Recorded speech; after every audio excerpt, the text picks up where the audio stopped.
जय हिंद।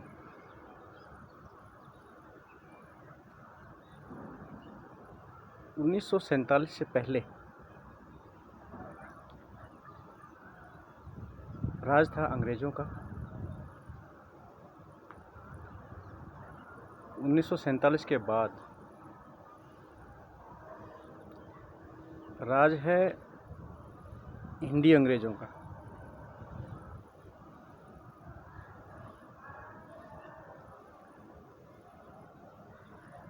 भाषाएं हमने दो ही सुनी, एक हिंदी और एक अंग्रेजी। दूसरी तो सिर्फ और जो होती हैं वो सिर्फ नाम की होती हैं, क्योंकि राजा ही दो हैं, एक हिंदी और एक अंग्रेजी। 47 से पहले वो टाइम तो हमने देखा नहीं, मगर सुनने में आया है कि काफ़ी कठोर वो था। सारे कानून थे, जैसा वो चाहते थे वैसा ही हो सकता था। विदेशी साम्राज्य था, वो लोग हमारी किसी बात को नहीं मानते थे। जो वायसराय ने या जो भी उनका एडमिनिस्ट्रेटर था उसने कह दिया वो फाइनल होता था। और अभी क्या है,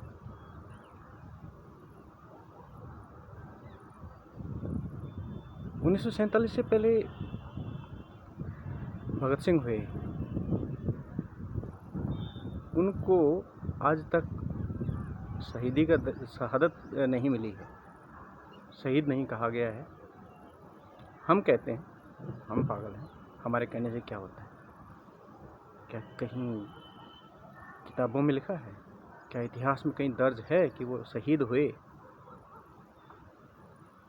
हम खूब ज़ोर ज़ोर से चिल्ला के 15 अगस्त को लाल किले से भी झूठ बोलते हैं, शहीद भगत सिंह नहीं। आज भी वो शहीद नहीं हैं, भगोड़े हैं या आतंकवादी हैं या इस तरह का कुछ भी मैं कहूँ तो जो भी अंग्रेज़ों ने उनको एक नाम दी।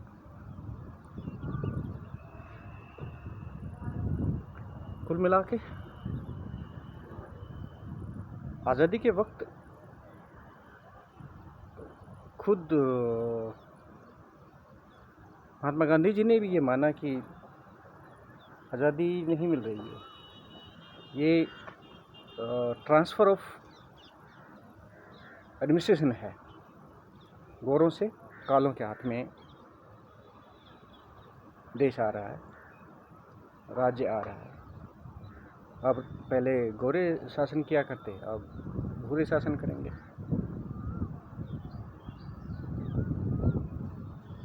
कुछ कानून पहले बनाए जाते थे, कुछ कानून अब बनाए जाते हैं। तब कानून था कि मजदूर 12-12 घंटे काम करेंगे, तो कानून वापस ला दिया गया है, अब भी मजदूर 12 घंटे काम करेंगे। तो ऐसा हमने क्या किया कि जो अंग्रेज़ नहीं करते थे वो अब हम नहीं करते। प्रेस ना तब आज़ाद थी, प्रेस ना अब आज़ाद है। रेलें तब भी थी, रेल अब भी हैं। पहले भी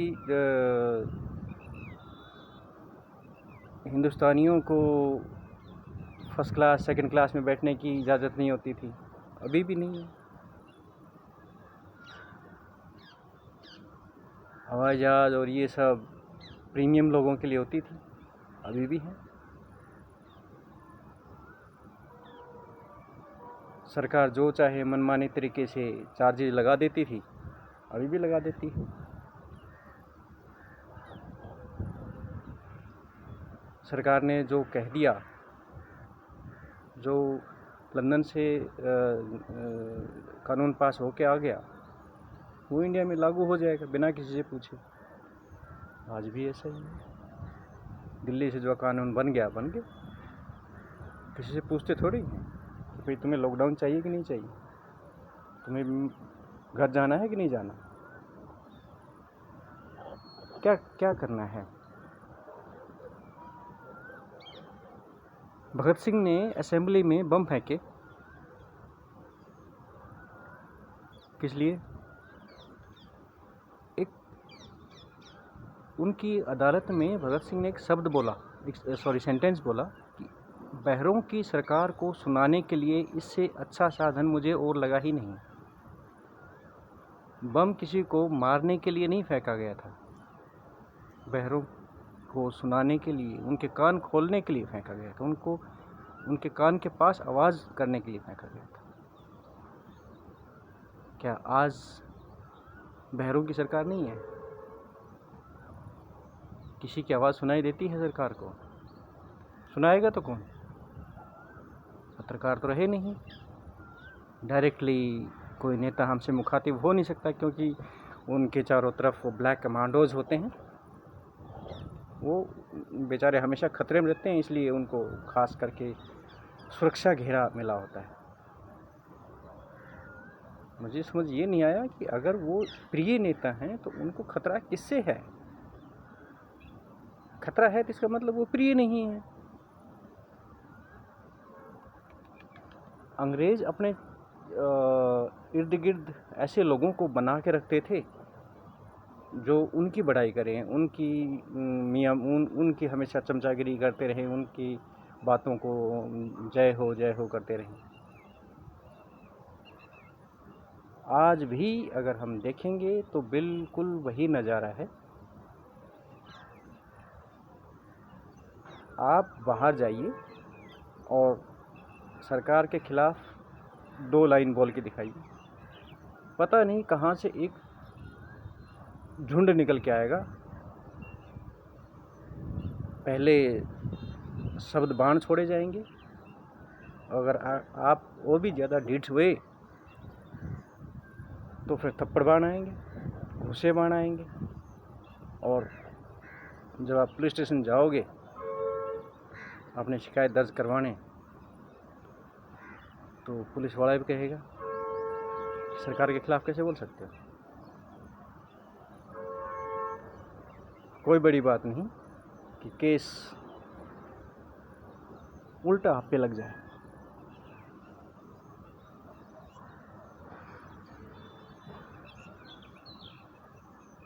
तो हम आज़ाद हुए या नहीं हुए? अभी कल की बात है, मैंने अपने एक ग्रुप पे एक फ़ोटो डाल दी। फ़ोटो में सड़क पे एक नंगे आदमी के पैर छू रहा था एक पुलिस वाला, और नीचे मैंने लाइन लिखी कि ये धार्मिक गुलामी है। गुलामी किसी भी टाइप की हो सकती है, धार्मिक गुलामी हो सकती है, व्यापारिक गुलामी हो सकती है, आर्थिक गुलामी हो सकती है। गुलामी तो गुलामी है। अगर सड़क पे भी कोई आदमी किसी के नंगे आदमी के पैर छू रहा है, और वो पुलिस वाला जो लॉकडाउन के अंदर आदमी को देखते ही डंडे मारने को दौड़ता है, वो किसी के पैर छू रहा हो, तो उसको हम क्या कहें?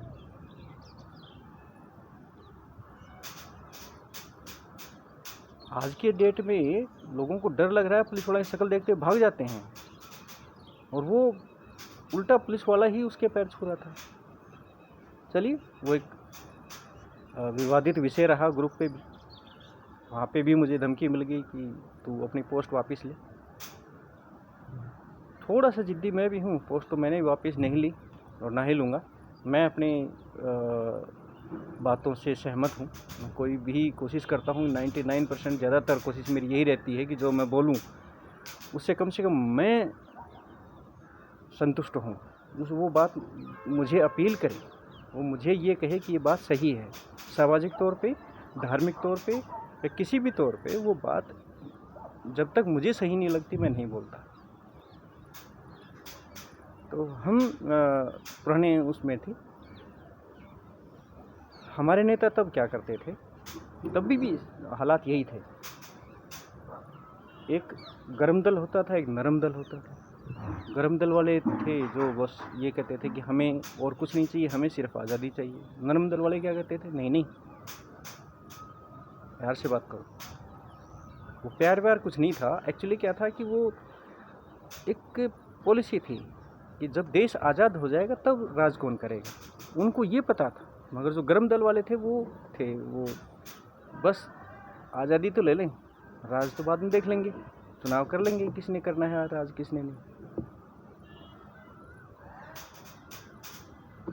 अभी भी हालात वही हैं।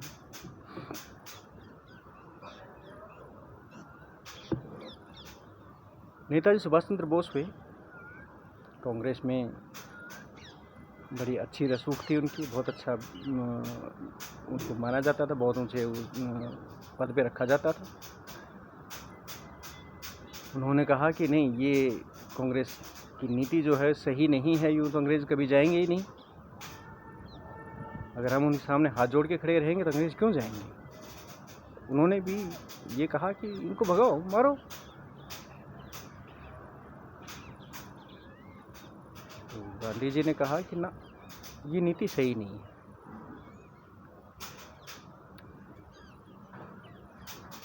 गांधी जी को तो मैं सवाल नहीं कर सकता, क्योंकि वो एस्टेब्लिश्ड नेता थे। देश ने भी उनको बापू के दर्जे से नवाजा। नो डाउट उनका एक काफ़ी बड़ा योगदान रहा देश की आज़ादी में। अगर वो चाहते तो अय्याशी के साथ, मज़े के साथ, ना अय्याशी, सॉरी, सब थोड़ा ठीक नहीं, मज़े के साथ जी सकते थे। बैरिस्टर थे, उनका ख़ानदान काफ़ी पैसे वाला था। अगर वो चाहते तो ठंडी हवाओं में, अच्छे कमरों में जी सकते थे, मगर नहीं। देश के लोगों को उन्होंने जगाने का काम किया, चंपारण का आंदोलन किया, नमक आंदोलन किया।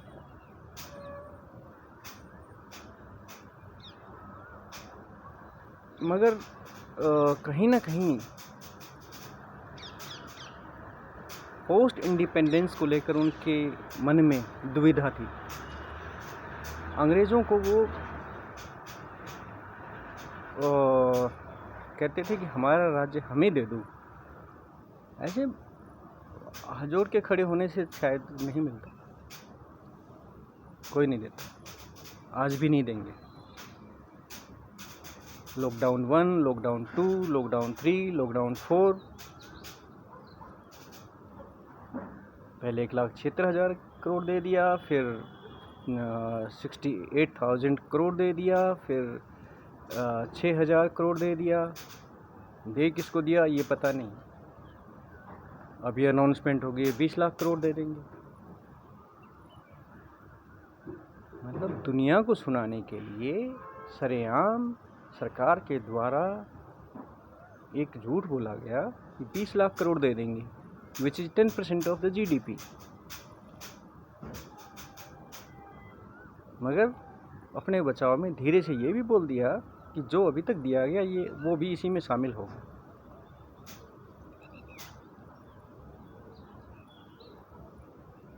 और डिटेल कल हमारे वित्त मंत्री जी देंगे। वित्त मंत्री जी जब आए तो पता लगा कि उसी खास तबके को सब कुछ दिया गया जिसको पहले मिलता रहा है। हाँ, ये है, एक कदम नीचे उतर के आए। पहले मिलता था टॉप इंडस्ट्रियलिस्ट्स को, टॉप 100 को। अब उससे निचले कदम पे आए MSMEs को। वो मिलेगा नहीं मिलेगा वो बात क्या है, वो तो बाद की बात है। That is sole discretion of Indian national banks. वो राजा हैं, जिसको चाहेंगे देंगे, जिसको नहीं चाहेंगे नहीं देंगे। पहले भी ऐसा ही होता था।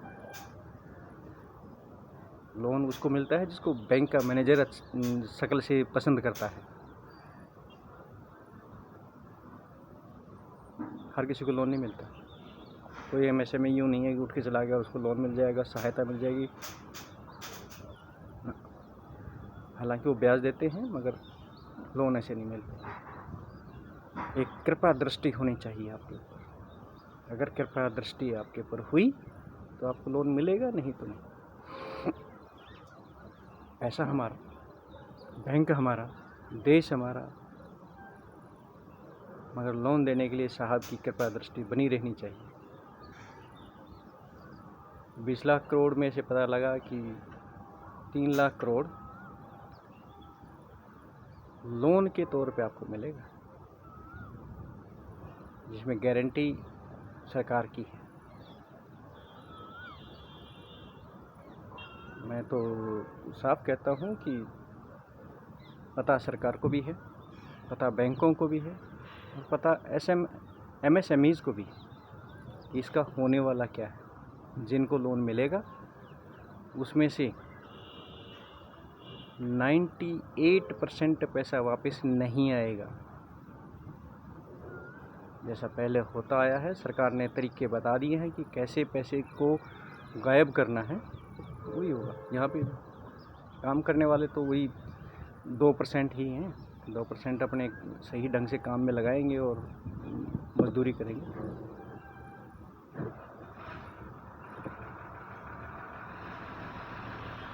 मजदूरों के कानून बदले। बाबा साहब ने लड़ भिड़ के अंग्रेज़ों से 12 घंटे की जगह 8 घंटे करवाए थे। उनके लिए कई सारे कानून बनवाए थे ताकि एक मज़दूर जब मज़दूरी करने जाता है तो उसके अपने कुछ हक अधिकार हों। वो वहाँ बैठ के कम से कम खाना तो इज्जत से खा सके, कम से कम उसको कैंटीन तो मिले, कम से कम उसको स्वास्थ्य सेवाएं तो मिलें। आज की तारीख में उनके सभी अधिकारों को ख़त्म कर दिया गया है। वो आए, एक बंधुआ मजदूर की तरह काम करना चाहते हैं तो ठीक है, नहीं तो भाड़ में जाए। हमें नहीं चाहिए ऐसे मजदूर। ये सब किया गया विदेशी कंपनियों को सहायता पहुंचाने के लिए, क्योंकि उन कानूनों की वजह से विदेशी कंपनियां यहाँ पे अपने मनमाने ढंग से काम नहीं कर पा रही थी। FDI 100% तो ले आए, मगर FDI तभी 100% आ सकती है जब मनमाने ढंग से उनको मजदूर मिले फ्री में। अब सरकारों ने कर दिया है। अब हमारे आका आएंगे विदेशों से, जैसे ईस्ट इंडिया कंपनी आई थी, ऐसे अब अमेरिका से आएंगे, चाइना से आएंगे। इंग्लैंड तो खैर नहीं रहा, वो तो उस हालत में नहीं है शायद। उनकी इसकी कंपनियां पता नहीं, वहाँ हमसे ज़्यादा अच्छी डेमोक्रेसी है, वो लोग शायद नहीं आएंगे। अगर आपके जहन में भी कुछ आता है तो 2 कॉपी लीजिए, एक पे 1947 से पहले और एक पे 1947 के बाद, और दोनों पे लिखते जाइए आज क्या हो रहा है, पहले क्या होता था। आपको पता लगेगा कि आप आज़ादी के भुलावे में जी रहे हैं।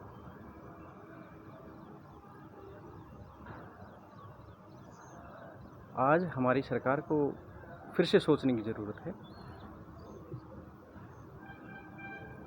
हमारा एक अपना संविधान है, संविधान को लागू करें और आज़ादी के साथ जीने दें। नमस्कार।